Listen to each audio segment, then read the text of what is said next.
Let's head back to the voicemail of Truth and Reason. Hi, this is James Seiler. 50-plus years I've been a fan of the Browns, and the time's getting near where I won't be anymore.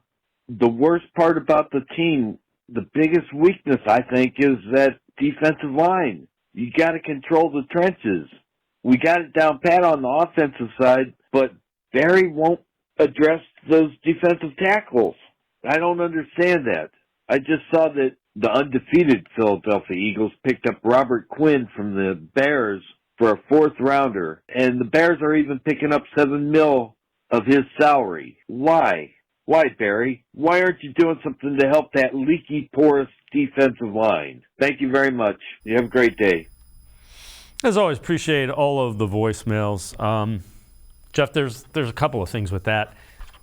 Number one, the $33 million they have in cap space, they're going to have to roll over because Watson, Ward, there's a number of guys who have big numbers coming up.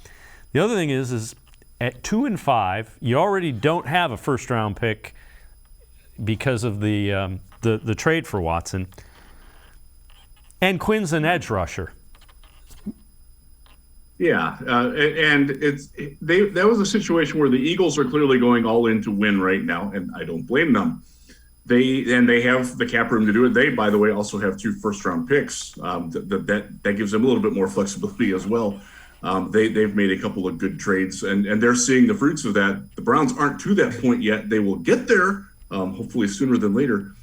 Look, some of it is the fact that even if they had some cap room to spend, that's a position where, to borrow the moneyballing term, that's where they're going to try to go cheap. They're not going to spend premium assets on the defensive line.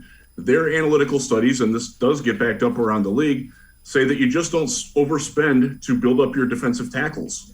You spend on your pass rushers, you spend on your cornerbacks, you spend on your offensive tackles, and you spend on your wide receivers. That's where you go.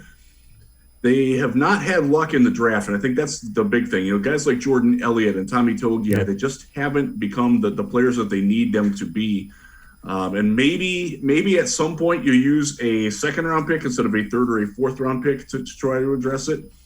But again, that's probably asking a little bit more than what Andrew Berry and the Browns want to commit to the position in terms of resources. Should they? Absolutely. Should they be looking at free agents this coming offseason? Absolutely. And they'll need to pay somebody because what they have in their color's right. It's not working, and it's pretty clear.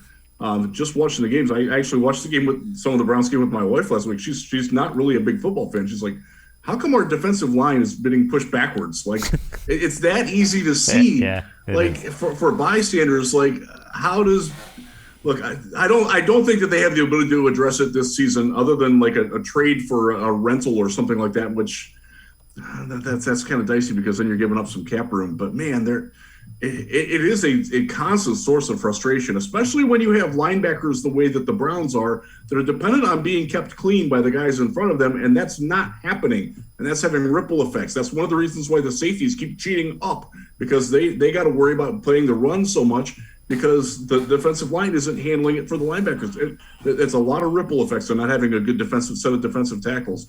It's something that they probably should have addressed in the offseason and didn't. Taven Bryan, I guess, technically counts as addressing it, but he's not the answer either.